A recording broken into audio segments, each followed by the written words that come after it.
Finally दोस्तों आप देख रहे हैं 2025 का न्यू लॉन्च। ये है Honda Dio 125 का डिस्क ब्रेक OBD2 का TFT मीटर का टॉप वाला मॉडल। इसमें कंपनी ने 6 से 7 बदलाव किए हैं, साथ में इसकी माइलेज, टॉप स्पीड और इसमें क्या क्या नए बदलाव हुए हैं और इसके सभी मॉडल की न्यू ऑन रोड कीमत क्या रहने वाली है।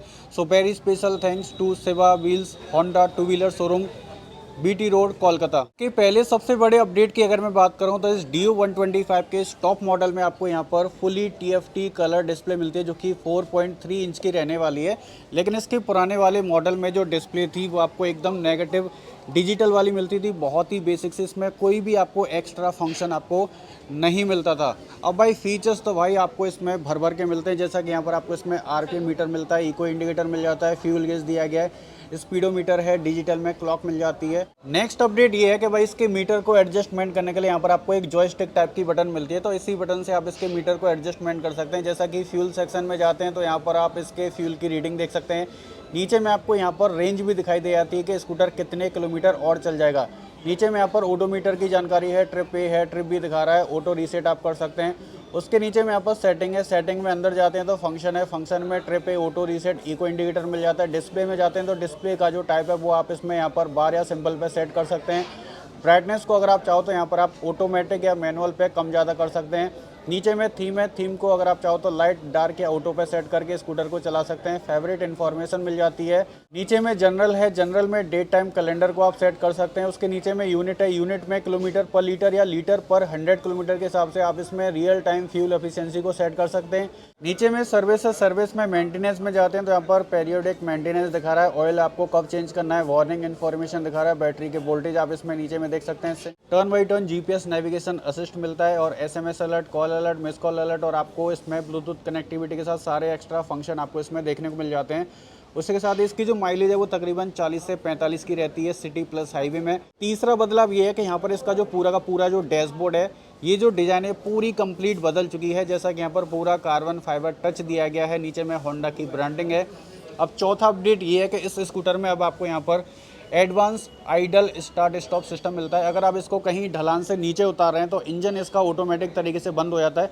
जैसे ही आप इसमें थोड़ा सा थ्रोटल मारोगे तो इंजन इसका दोबारा से स्टार्ट हो जाएगा। आपको दोबारा से सेल्फ लेने की ज़रूरत आपको नहीं पड़ेगी। दोस्तों यहाँ पर आपको एक सेंसर मिलता है, इसी सेंसर की मदद से इसकी जो डिस्प्ले की ब्राइटनेस है ये कम ज़्यादा ऑटोमेटिक तरीके से होती रहती है। यहाँ पर आपको पासिंग, अपर डिपर एक ही बटन में है। यहाँ पर जॉयस्टिक टाइप की बटन है, यहाँ से आप इसको बैक, फॉरवर्ड, अप और डाउन कर सकते हैं। यहाँ पर इंडिकेटर और हॉर्न, इसमें आपको हैजार्ड वाला स्विच आपको नहीं मिलेगा।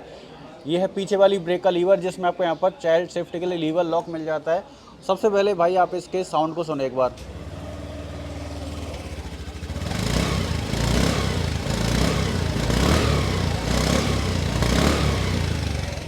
अब चौथा अपडेट ये है कि भाई इसमें मोबाइल को चार्ज करने के लिए यहाँ पर आपको इसमें टाइप सी का पोर्ट मिलता है, तो इसमें आप टाइप सी की डेटा केबल लगाकर अपने मोबाइल को इसके अंदर में रख के आराम से चार्ज कर सकते हैं। इसमें 2 लीटर की बोतल का स्पेस आपको मिल जाएगा। साथ में यहाँ पर आपको मल्टी फंक्शन की पॉइंट मिलता है, जैसा कि यहाँ से आप इसके फ्यूल के ढक्कन को ओपन कर सकते हैं और यहीं से आप इसके बूट को भी ओपन कर सकते हैं। तो बूट स्पेस की अगर हम बात करें तो लगभग 18 से 20 लीटर के आसपास इसमें आपको सीट अंडर स्टोरेज मिल जाता है, जिसमें फुल फेस वाला हेलमेट आराम से आप कैरी कर सकते हैं, मीडियम साइज वाला। इसमें फर्स्ट एड किट है, टूल किट वगैरह मिल जाती है। LED बूट लाइट वगैरह इसमें आपको नहीं मिलेगी। नीचे में यहाँ पर टूल किट दी गई है। कंफर्ट की बात करें तो भाई इसका जो लेग रूम है, ये जो फुटबोर्ड वाला जो एरिया है, ये इतना ज़्यादा चौड़ा है कि आप इसमें घर का जो गैस का सिलेंडर है या फिर पानी की जो 20 लीटर की जो डिस्पेंसर वाली बोतल आती है उसको आराम से कैरी कर सकते हैं। इसमें 171 mm की एक्टिवा से भी ज़्यादा आपको यहाँ पर ग्राउंड क्लियरेंस आपको मिल जाती है। और बाकी इसके फ्रंट प्रोफाइल की बात करें तो साइड बाई साइड यहाँ पर आपको V शेप की हाई इंटेंसिटी LED वाली पोजीशन लैंप मिलती है। इसका जो वाइज़र है ये आपको पियानो ब्लैक और ग्लॉसी रेड कलर के साथ मिलता है। नीचे में यहाँ पर कोई भी कलर कोटिंग आपको नहीं मिलेगी। यहाँ पर होंडा की ब्रांडिंग है। एप्रेन के ऊपर में देखोगे तो यहाँ पर इसकी जो डिज़ाइन है वो काफ़ी ज़्यादा स्पोर्टी लुक में रहने वाली है। खास करके यहाँ पर आपको इंडिकेटर LED में नहीं मिलेंगे, हेलोजन वाले दिए गए।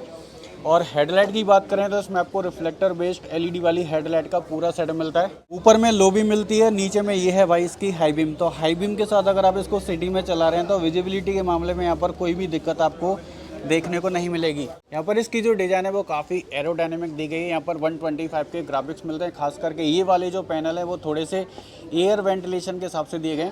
फ्रंट वाला जो फेंडर है वो आपको प्लास्टिक का मिलेगा, दोनों साइड में रिफ्लेक्टर दिए गए। फ्रंट में डुअल टेलीस्कोपिक फॉर्क मिलते हैं, जैसा कि ये टॉप एंड वाला मॉडल है। तो यहाँ पर 190 mm की पेट्रोल डिस्क मिलती है स्पोर्टी लुक के साथ, जिसमें आपको निशन कंपनी के कैलिपर हैं।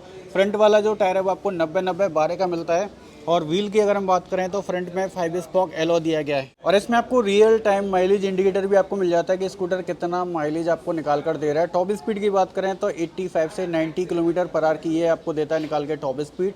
और माइलेज की बात करें तो तकरीबन 40 से 45 kmpl का आप इस स्कूटर से माइलेज निकाल सकते हैं। इसकी लंबाई है 1830 mm, इसकी चौड़ाई है 707 mm, इसकी हाइट है 1172 mm और इसमें 1260 mm का आपको मिलता है व्हील बेस। और इसका जो कर्व वेट है वो है 104 से 5 kg के अप्रॉक्स में। और बिल्ड क्वालिटी की अगर मैं बात करूँ तो खास करके ये भी प्लास्टिक है, ये प्लास्टिक है, ये प्लास्टिक है, ये प्लास्टिक है, ये भी प्लास्टिक है, ये भी प्लास्टिक है। मतलब इसमें जितने भी पार्ट 100% लगे हैं सारे के सारे प्लास्टिक के रहने वाले हैं। एक्टिवा में थोड़ा सा मेटल आपको मिलता है।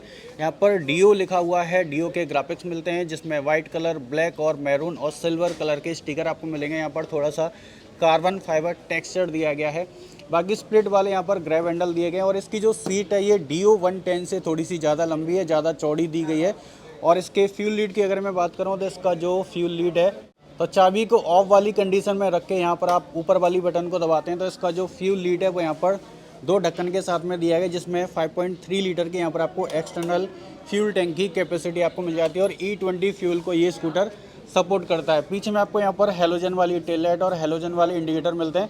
रियर का जो लुक है वो पूरा का पूरा सेम दिया गया जो आपने पुराने वाले ग्रेजिया 125 में देखा होगा। स्पोर्टी लुक में इसका एग्जॉस्ट दिया गया, ये प्लास्टिक है, ये पूरा मेटल बॉडी की एक प्लेट लगाई गई है। इसमें एयर वाला फैन दिया गया इंजन को ठंडा करने के लिए। यहाँ पर दिया इसका ऑयल गेज।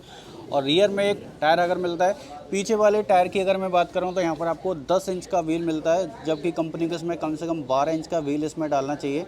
और 90-110 इसकी पीछे वाली टायर की प्रोफाइल रहने वाली है। तो टायर की जो विड्थ है वो सेम की सेम रहने वाली है। अब बात कर लेते हैं स्कूटर के इंजन की साइड में। तो इसमें आपको side stand engine cut off sensor मिल जाता है। इनेंस स्मार्ट पावर टेक्नोलॉजी आपको मिलती है।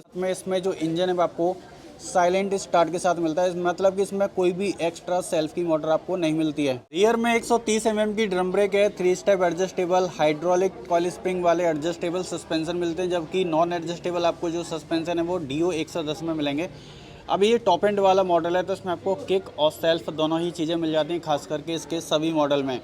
इंजन और पावर की बात करें तो यहाँ पर आपको 123.92 सीसी का air cooled 4 stroke single cylinder BSX FI CVT gearbox के साथ OBD2B कंप्लाइंट वाला न्यू रिफाइंड इंजन दिया है। ये इंजन आपको 8.30 PS की मैक्स पावर आपको निकाल कर देता है 6500 RPM तक। और ये इंजन आपको 10.5 10.5 Nm का टॉर्क आपको निकाल कर देता है 5000 RPM तक। प्राइस की बात करें तो ये Honda Dio 125 का TFT कलर डिस्प्ले के साथ ये है डिस्क ब्रेक OBD2 का टॉप एंड वाला मॉडल। और इसकी जो एक्स-शोरूम कीमत है वो बढ़ने के बाद नई रहने वाली है 1,02,412 रुपये। और ये ऑन रोड आपको पड़ जाएगा 1,20,729 रुपये का। अगर आप Dio 125 का ड्रम ब्रेक लेते हैं TFT मीटर का OBD2B वाला लेटेस्ट वाला मॉडल तो उसकी एक्स-शोरूम कीमत आने वाली है 97,070 रुपये और वो आपको ऑन रोड मिल जाएगा 1,14,784 रुपये का। और ये Dio 110 OBD2 का BSX वाला OBD2B वाला लेटेस्ट वाला मॉडल है और इसकी नई एक्स-शोरूम कीमत आने वाली है 91,477 रुपये और ये ऑन रोड आपको पड़ जाएगा 1,08,678 रुपये का। अगर आप इसका बिल्कुल बेस वाला मॉडल लेते हैं लेटेस्ट वाला तो उसकी ऑन रोड कीमत आने वाली है 95,613 रुपये। तो दोस्तों अगर आप कोलकाता, हावड़ा, हुगली, BT रोड, सोदपुर के आसपास के रहने वाले हैं, होंडा के कोई भी लेटेस्ट स्कूटर आप कम डाउन पेमेंट और 100% फंडिंग के साथ आप अच्छे खासे डिस्काउंट ऑफर के साथ ख़रीदना चाहते हैं तो आप कांटेक्ट कर सकते हैं Shiva wheels Honda to wheeler showroom BT road Kolkata showroom में। शोरूम की सारी जानकारी आपको इस वीडियो के डिस्क्रिप्शन बॉक्स में मिल जाएगी। अगर आपको ये वीडियो अच्छा लगा तो लाइक करें, कमेंट करें, शेयर करें और देव MTR चैनल को सब्सक्राइब करें। थैंक यू दोस्तों।